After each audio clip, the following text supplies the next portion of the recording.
כן, אני רק מתפלא מדוע לא מנגנים את הגרסה הזאת יותר מה שמנגנים את הגרסה המקורית, כל כך... טוב, אולי זה הכל באוזני המאזין, מה שנקרא. כן, עכשיו אני רוצה להזמין לדיאלוג, או הדיון הראשון שלנו הערב, את הפרופסור סטיבן אשהיים מהאוניברסיטה העברית, שיציג לנו גם את האורחת שלנו הערב מאוניברסיטת קונסטנץ בגרמניה, את הפרופסור אלאיידה אסמן. בבקשה. This will be conducted in English, and I hope you can all hear me.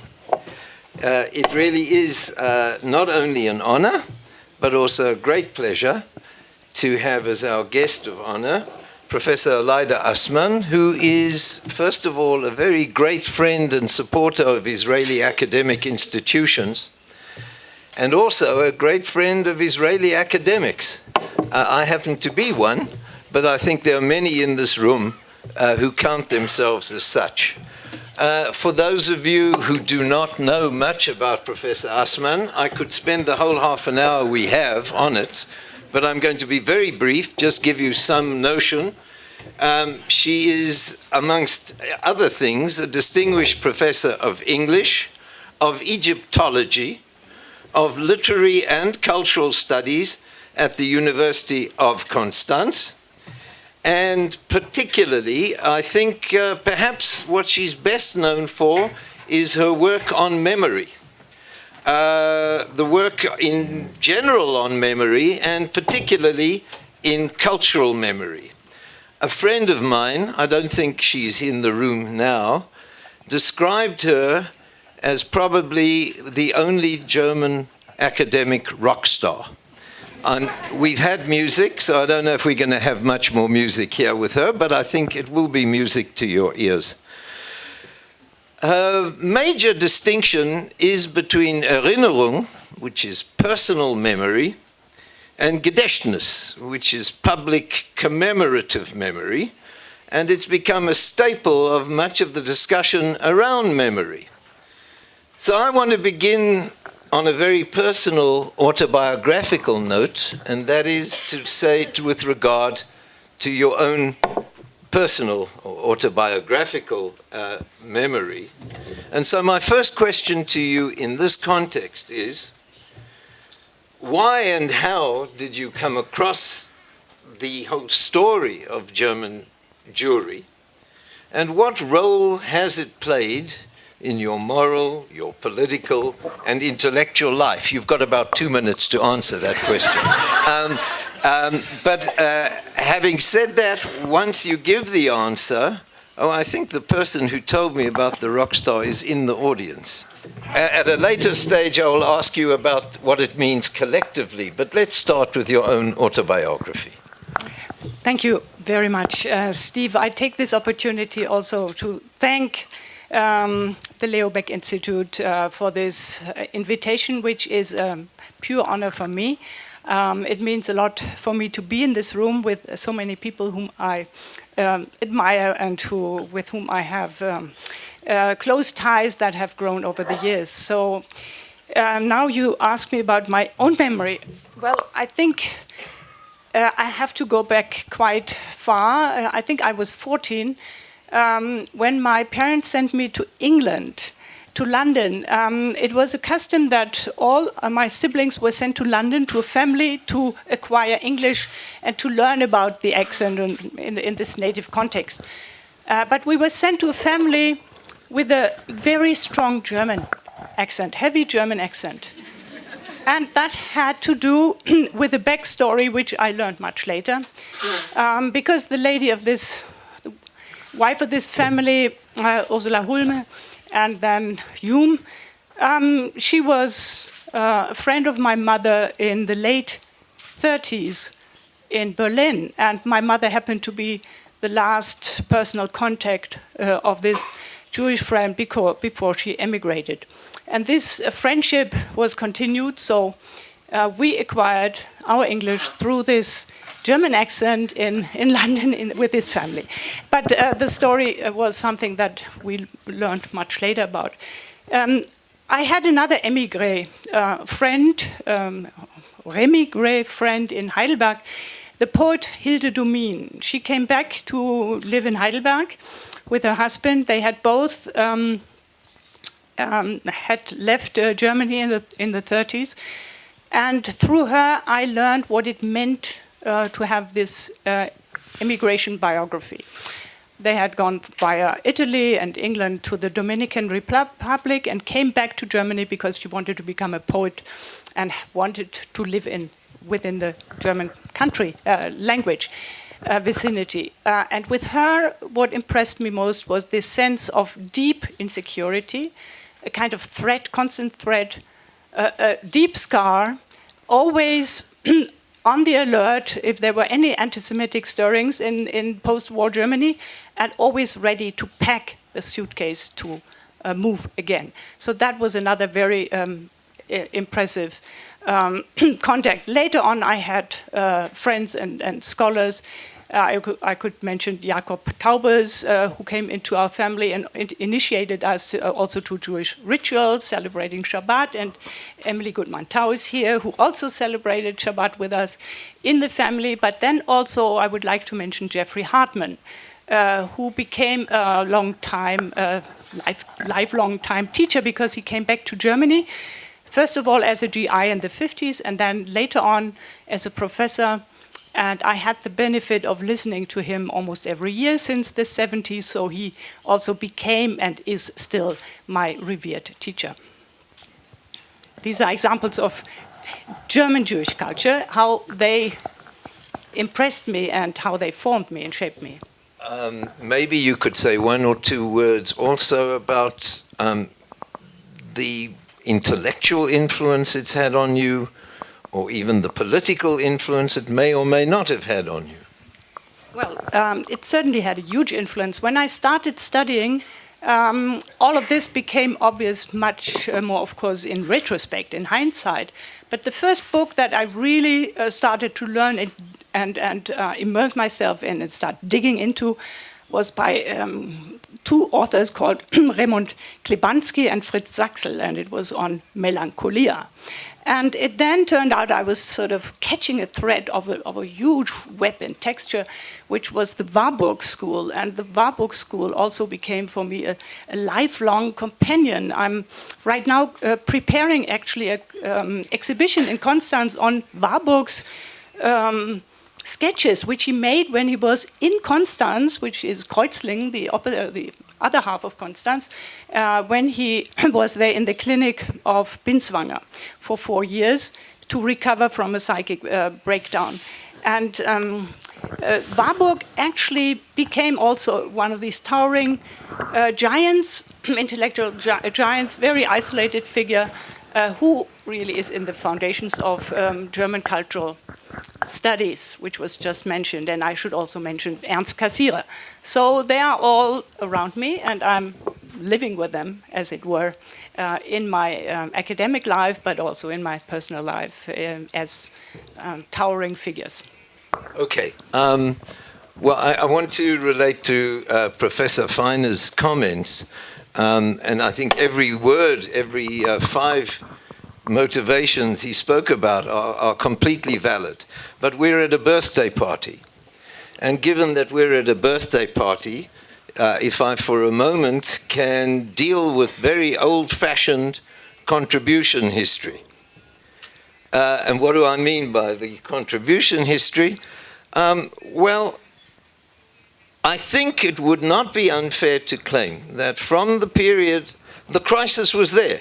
There's no doubt about it. The conflict was there. Even Warburg, that you spoke about now, with regard to his Jewishness, was extremely ambivalent about his Jewishness, sometimes to the point of neurosis in Binswager's clinic.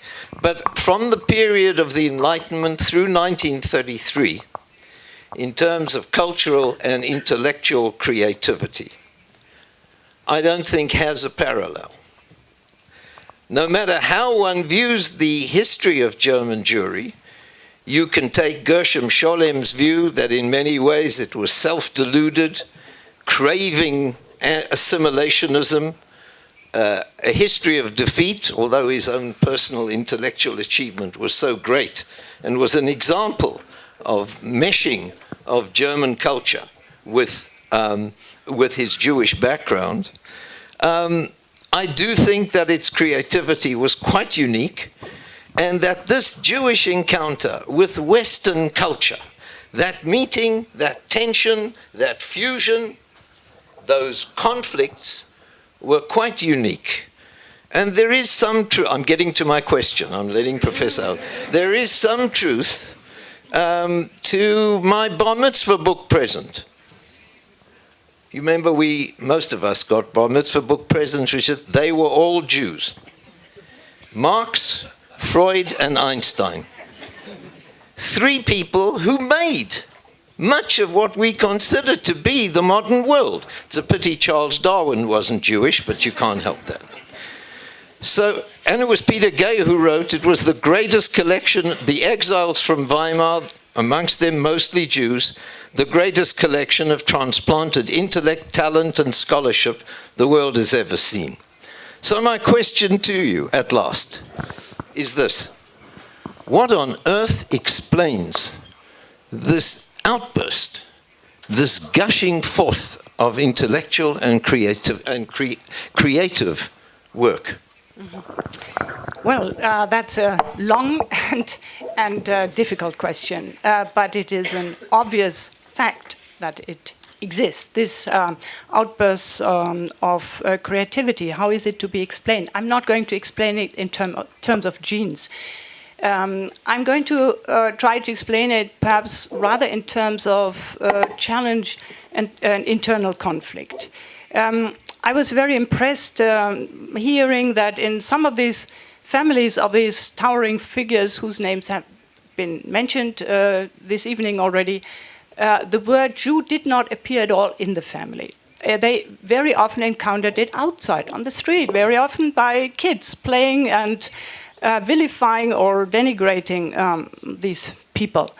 And so they took it inside, and then consciousness developed, and this consciousness had to do, was very ambivalent. First of all, the two words, German and Jewish, which have been mentioned tonight many times, it's really difficult to assess this configuration of terms, because in between there is a kind of abyss which is unfathomable. And there is a history, catastrophic history also built into this configuration. But the way it was lived, perhaps, if I may try to speculate on this, it was in the form of a kind of double consciousness. I take this term from Du Bois, from the African-American context. But in books like autobiographies like Jakob Wassermann, My Way is German and Jew, so he always puts these two next to each other, and he speaks in this book of his two souls. So there is always a tension. There is this tension and this impossibility to really create a fusion, as you just said. And when my friend Micha Brumlik took up this title in this my generation, he rewrote his book not as mein Weg, my way, but as kein Weg, no way, as German and Jew. So that is now the new situation, to take this hyphen out of this combination and separate these two terms. Which means now that we don't have German Jews in Germany anymore, we have Jews living in Germany, which is a new situation. But to come back to this double consciousness, it had to do with this sense of being different, a deep sense of alterity, which had to do with a long history of discrimination and persecution, but also a sense of pride, perhaps, a sense of dignity of the self. And in this tension, it was always the threat of total isolation, that the community on which you could rely today would no longer be there for you tomorrow. As Hannah Arendt said, it was not what our enemies did, it was what our friends did after Nazis came to power. So what the enemies did, one was had expected, but what the friends did. So this threat of total isolation, and also this notion of always having to swim against the current, not being carried by the mainstream, floating comfortably along, but having to fight.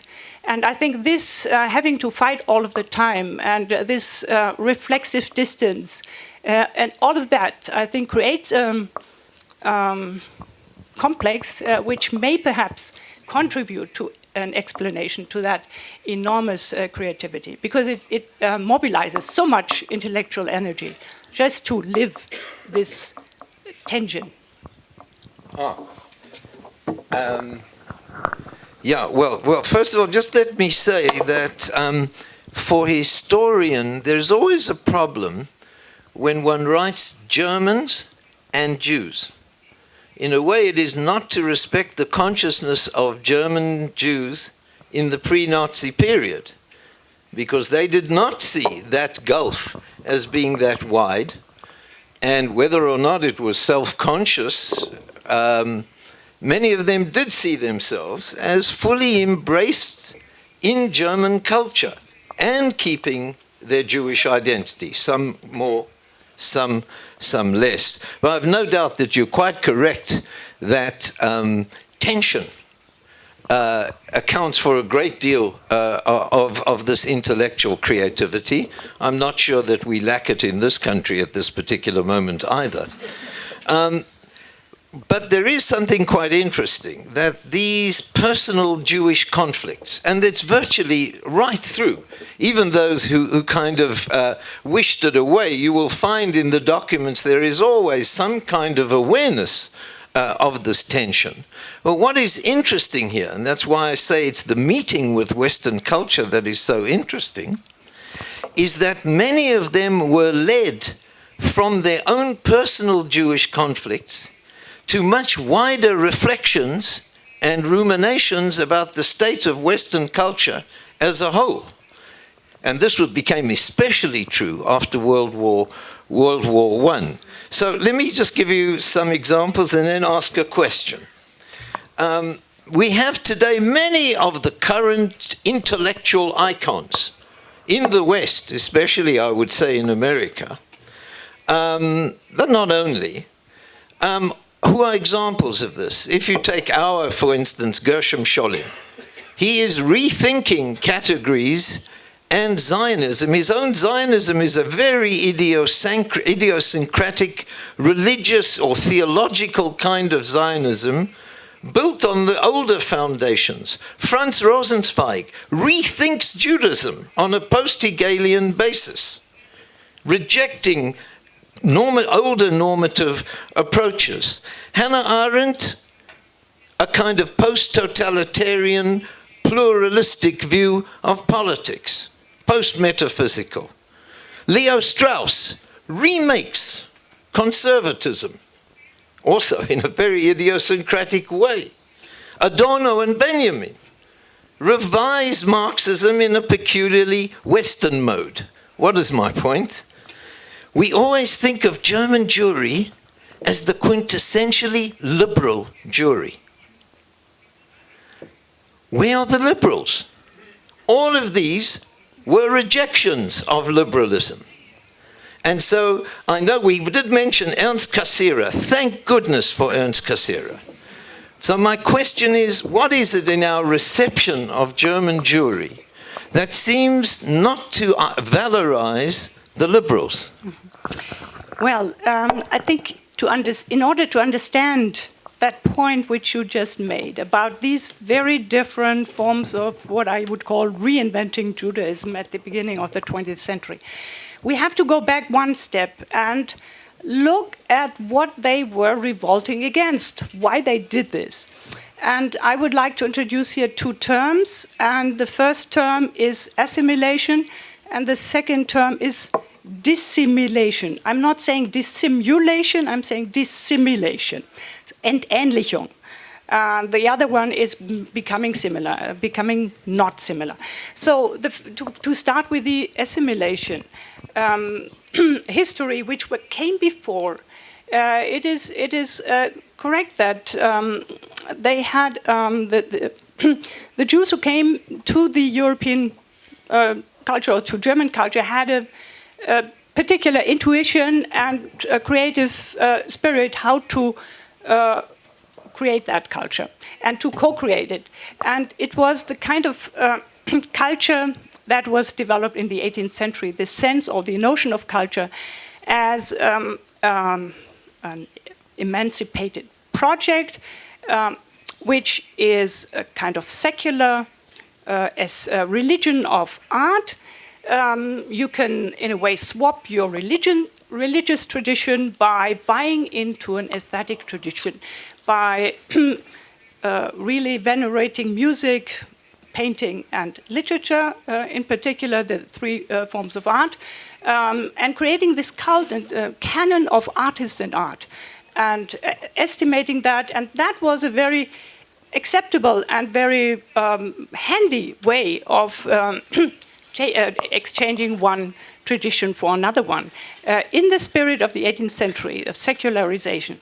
But then the Bildungsproject, in which German Jews invested so immensely, many of the directors of Goethe societies and Schiller societies in particular were German Jews, and who wrote biographies and really invested heavily. This whole project of the 18th century went through the 19th century and became a very nationalized project eventually. So the project within which they hoped for full participation and full integration into the society eventually turned into the very opposite, namely an instrument for exclusion.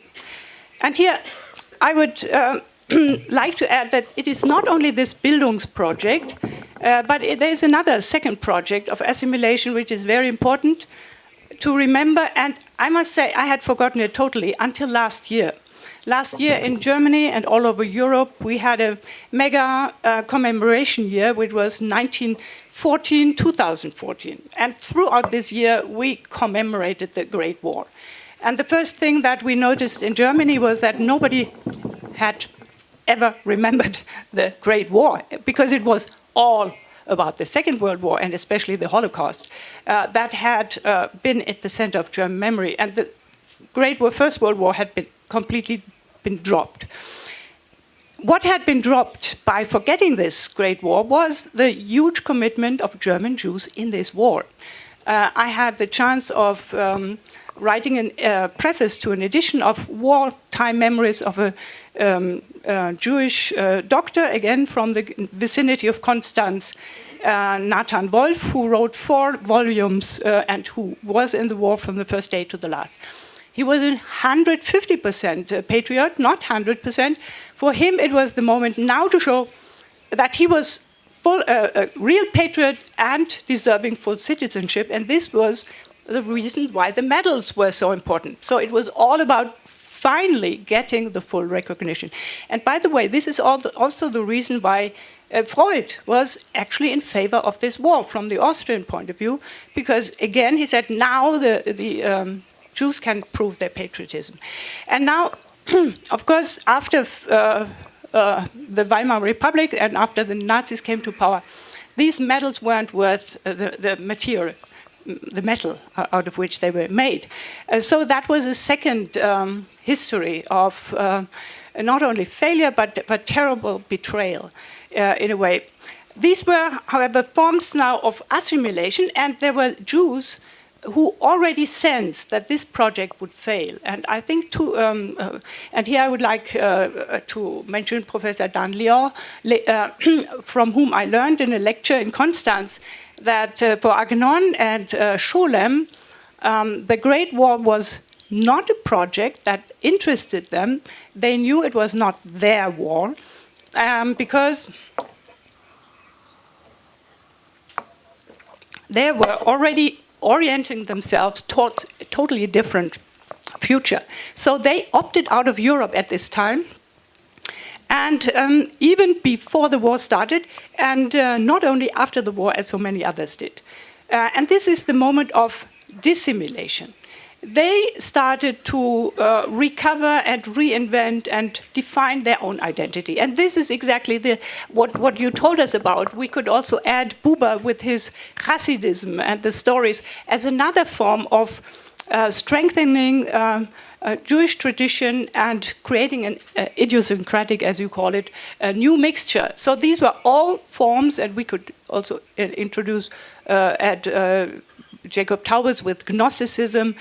There are so many brands and variants, and it is all about dissimulation, trying to recover the Jewish tradition after it had been forgotten, lost. It is a moment of reconstructing and recreating it in different ways. Right, that's very interesting. By the way, the author of the most virulent German nationalist war song was by Ernst Lissau, Gesang gegen England. He was what you would call an assimilated Jew. But unfortunately, it would be great to talk all night, but we are limited. So let me just move up one step, because we are all elitists, and maybe we shouldn't be. Lately, I've been reading a wonderful paper which talks not about the German Jews as Bildungsbürger, but most Jews, the vast majority of Jews, were not like us, haughty intellectuals, but were in trade, were in commerce, as were my parents, for instance, and who weren't reading Goethe and Schiller all the time, although the books were on the shelves. That's true. What I'm trying to say is that perhaps part of the history of German Jewry is that level, and what has been neglected until now is their role as producers, entertainers, and consumers of popular culture. Vaudeville, cabaret, movies. All of these things were very much part of the German Jewish experience. So I'd like you to perhaps very quickly to comment on what you think is the relation between high and popular culture, if there is one. Well, thank you, Steve. I think you are pointing really again to a forgotten history. It's not that it was not there. We have just not yet written this history and recovered this amazing contribution. We know, of course, from immigrant Jews who directly made their way to Hollywood and immediately became not only great contributors, but made Hollywood their big project, as we all know. If I would have to think about an example for Germany, I have to refer to an artist in Hamburg. In Hamburg, there is a pop song, which is a song, so this is really popular culture, which is known by every Hamburg family, and every child who grows up immediately learns this song. And if you go 10 or 20 kilometers out of Hamburg, nobody will know this song. So in Constance, of course, I have no idea. So until I came there, I didn't know this. This artist was very aware of this song of Hamburg. At the corner stands a little boy with this round thing, which he, Tüdelband is the name. So this is the very famous song in Hamburg. And this artist recovered the history of this song. It was the song by the Gebrüder Wolf, the brothers Wolf. And they were exactly vaudeville artists, and they did exactly this. They wrote songs, and this song happened to become so popular that it became the song of everybody, and was transmitted from one generation to another. When the Nazis chased them out of Germany, and they had to go to Shanghai, what they did was they left the song intact, but they declared it as folklore. Right? So it was totally disconnected from the authors of this music. And this artist then reconstructed this history and found the grandson in California of the Gebrüder Wolf, and he happened to be a rapper. And with this rapper, he came back to Hamburg, and the grandson performed this song. And they recovered this story that everybody had forgotten. And now the rapper is buying into this song, and he also discovered his own family history, which had also been totally forgotten. So some things can be retrieved, but I think we are still missing this social history of popular culture. I bet you didn't think you'd be in for a rap evening tonight. I think that we've been limited to half an hour, so I'm going to ask the last question. Unfortunately, it would be great to carry on. This is the toughest question, perhaps.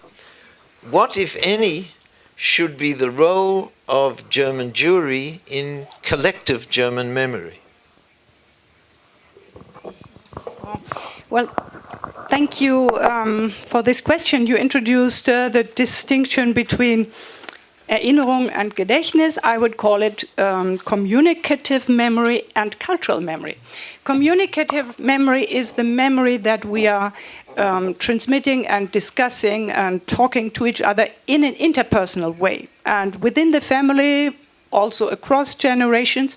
But after 3 generations, there's usually borderline when this memory doesn't continue. So it goes extinct after 3 generations, about 100 years. Right now, this is the moment, I think, in this country when the Jäcke-Kultur is at this vanishing point of communicative memory, which, of course, was also difficult because it was not transmitted because of the language barriers. Right now, the estates and libraries of many of these people are really in containers, are vanishing in containers. And the question is, what is becoming of this future, of this special German Jewish culture in this country at this moment? Because this is the break of the communicative memory. Cultural memory is now the question, how can we make a more long-term memory out of it? What will be the future of this memory if we don't just let it disappear in containers? And there's already a project between Germany and Israel to create an archive. And the archive, of course, is only preservation.